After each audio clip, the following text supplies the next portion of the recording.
Well, howdy there, Internet people. It's Bo again. So, today we're going to talk about 3 Supreme Court cases, 2 of which have already been decided, and then the third one is kind of a duplicate of the first 2.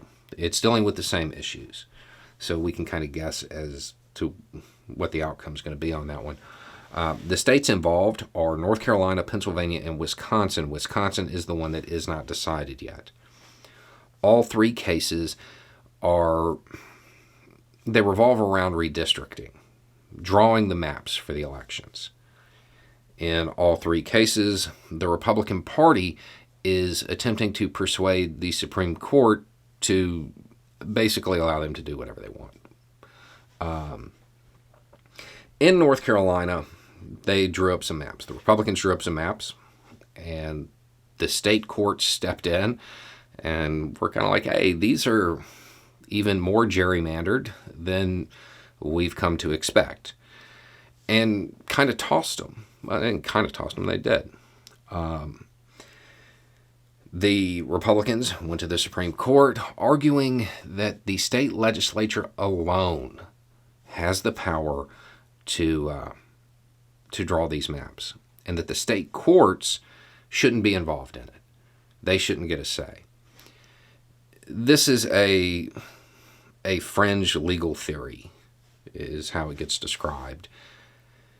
If this doctrine was accepted, and this is how things worked, basically whoever was in power at the time this doctrine was accepted, they would be able to redraw the maps as they saw fit. And rather than voters choosing their representatives, the representatives would quite literally choose their voters based on demographic information.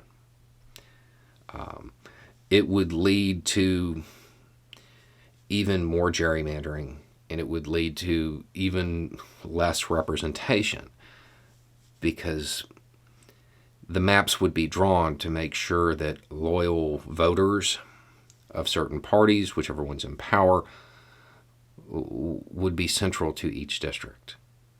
So the results would be predetermined. In Pennsylvania, kind of similar situation, but a little different. In that case, the state legislature drew up some maps, the governor vetoed it, and then the Supreme Court stepped in. The state Supreme Court stepped in and was like, okay, well, we'll do the maps. And kind of used ones that were very similar to the previous ones. Wisconsin, kind of a carbon copy of these cases. The Supreme Court sided with the Democratic Party, is how it works. They ruled against the Republicans. They didn't accept these theories and rejected hearing them. So that's over. We can expect the same thing to happen with the Wisconsin case. So for the moment, it doesn't look like this theory is going to take hold. However, there were a couple of dissenting opinions that expressed interest in it. So it's something that people who are election watchdogs, probably something you should watch, because there's going to be more when it comes to this.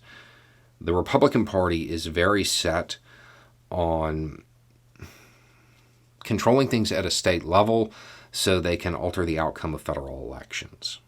That seems to be the strategy. And if we're not careful, we're going to end up with maps that don't really give anybody a say. It will be determined by party affiliation and an even less responsive state and federal government. Anyway, it's just a thought. Y'all have a good day.